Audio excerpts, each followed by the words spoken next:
two short and brutal wars between 1839 and 1860 forced Qing-era China to its knees and led to a series of concessions, which dawned the era known by the Chinese as the Century of Humiliation. All of this can be blamed primarily for opium, as well as the British, and I'm going to explain everything.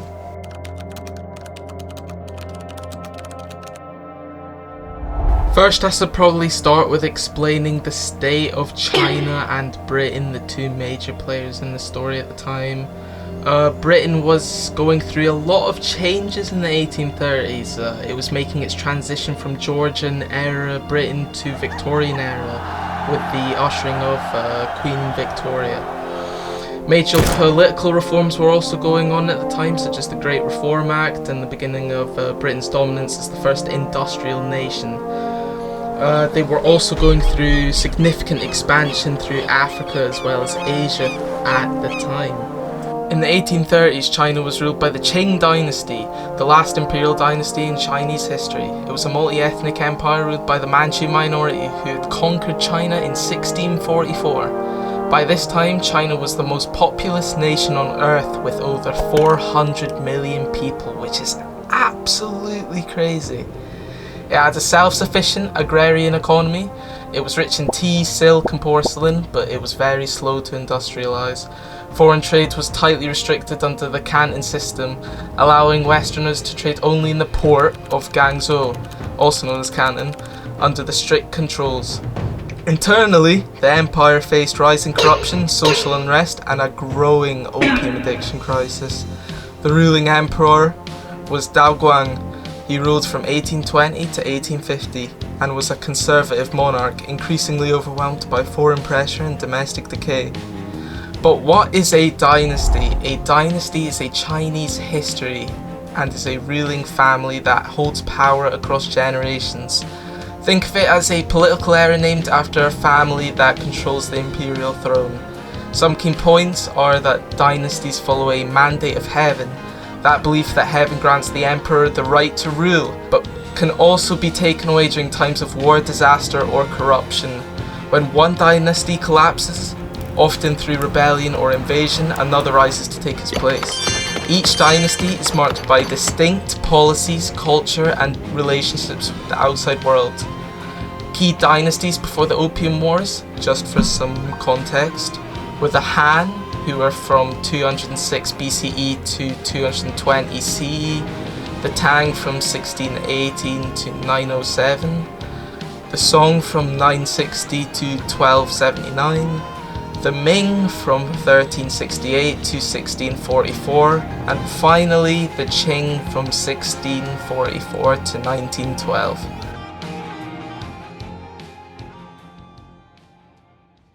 So, what is opium? Opium is a narcotic drug made by drying the milky sap from a opium poppy. It just kind of looks like flower. Also known as the Papaver somniferum. Fuck, probably butchered that. It has been used for centuries as a painkiller, sedative, and recreational drug. It kind of looks like dark brown, like resin, like tree sap, you get what I mean? It can be smoked, eaten, or later refined into a morphine or heroin. But how does it work? Opium contains alkaloids like morphine and codeine that binds the brain's opioid receptors, blocking pain and creating like a euphoric sensation. Short-term effects are like calmness and drowsiness, a slowed heart rate, euphoric, dreamy-like states. The long-term effects can be physical dependency, cognitive decline, suppressed appetite, or chronic fatigue, constipation, or sadly a risk of overdose or death. How addictive is it? It is extremely addictive. Repeated use causes the body to stop producing natural endorphins. This is like the stuff that makes you feel happiness. Users develop a tolerance needing to get the same effect over and over, and this can include nausea, muscle pain, sweating, chills and anxiety. In 19th century China, this created a massive public health crisis which was able to be stamped out. By the 1830s though, millions of Chinese citizens, especially labourers and soldiers, some of the people who were facing the worst, were very dependent. Up to 10 or 20% of adult males were addicted to opium.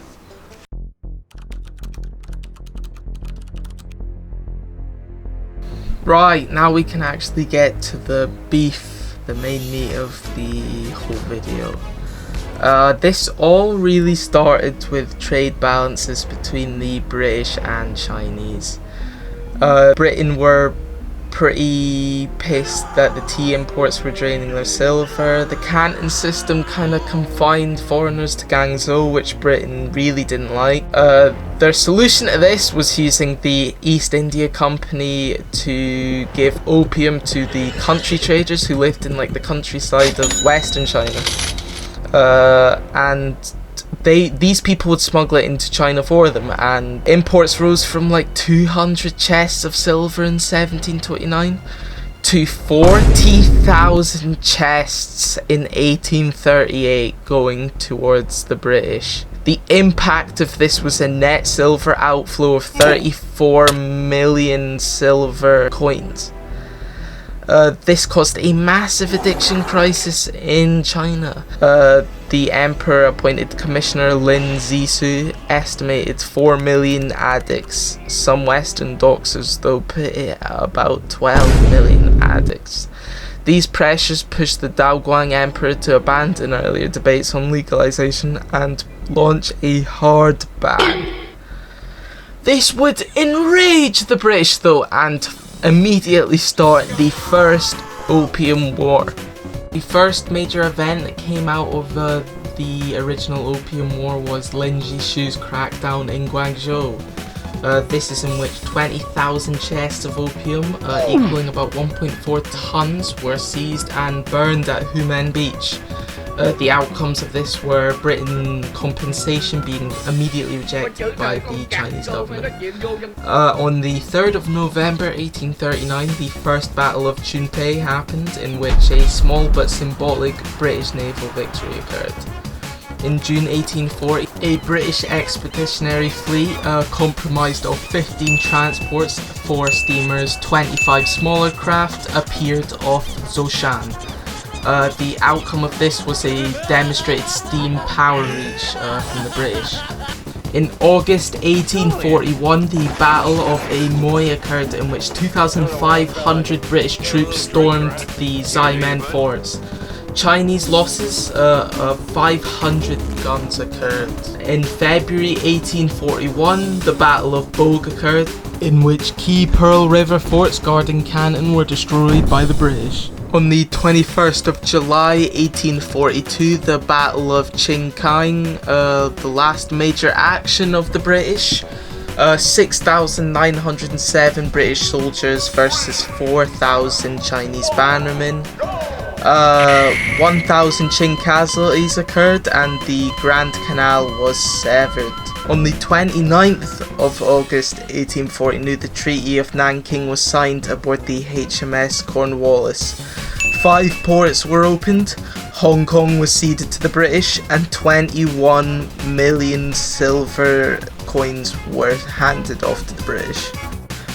What did the 1842 treaty not settle? The opium remained officially legal. Extraterritoriality came a year later via the Treaty of Bogue in 1842. This granted British the most favoured nation status among the Chinese, which would later be invoked. This led to the very uneasy peace period between 1842 and 1856.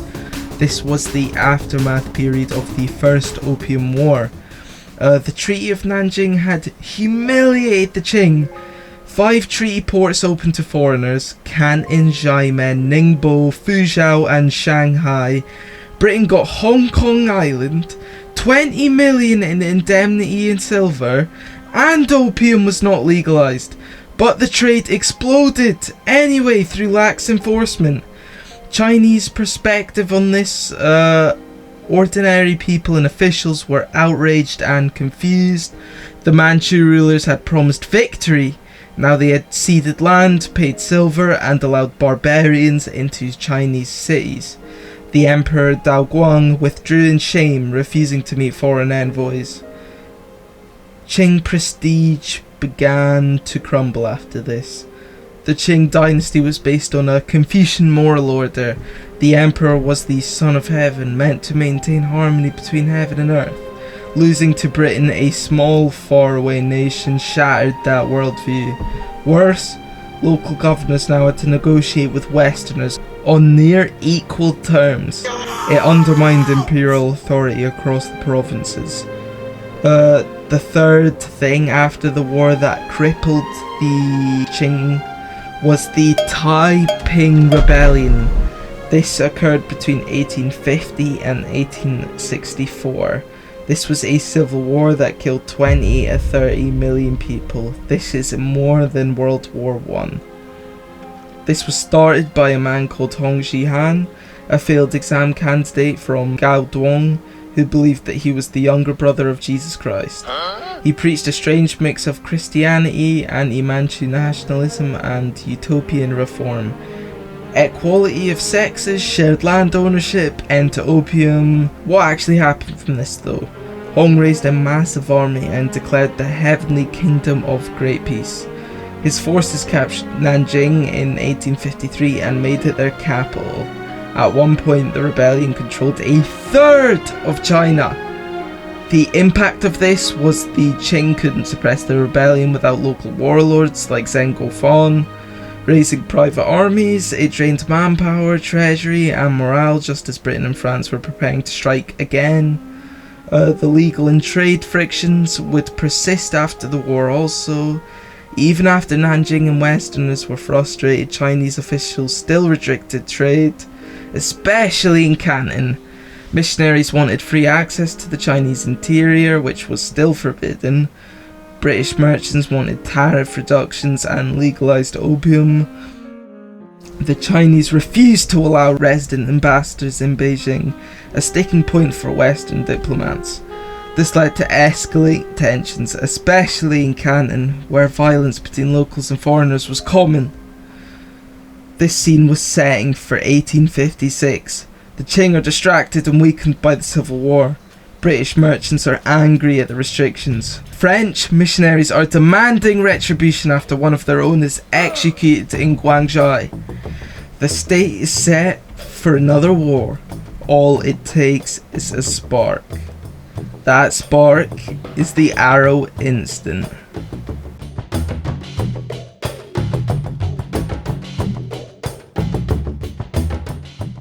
The Arrow Incident refers to a crisis that occurred in October 1856 in which a Chinese ship flying the British flag was boarded by Chinese Marines, in which the whole crew, who were traders suspected of pirates, were arrested, and this caused a significant political crisis between Britain and China and officially started the Second Opium War. On the 23rd of October to the 5th of November of 1856, the First Battle of Canton occurred, in which 9 Royal Navy ships silenced barrier forts. In December of 1857, main Battle of Canton occurred. 5,679 Anglo-French troops versus 30,000 Qing. City walls were taken in 48 hours. The government Ming Chen captured. In June 1858, the Treaty of Tientsin, UK, France, US and Russia were a part of this. 10 more treaty ports would be created, foreign legations in Beijing, missionaries everywhere. Opium imports. In June 1859, the first attempt to ratify the treaty fails. 21st of August 1860. The Second Battle of Taku Forts. After amphibious flanking at Beitang, forts fall. 201 British and 158 French casualties occur. On the 18th of October 1860, burning of the Old Summer Palace, Yaomingguan, occurred, ordered by Lord Elgin in retaliation for tortured hostages. On the 24th of October 1860, the Convention of Peking occurred. This is when Seifeng Emperor via the Prince of Gong ratifies Tianjin. Kowloon Peninsula is ceded. Russia obtains 400,000 kilometers of Outer Manchuria, indemnity enlarged, and opium is fully legalized.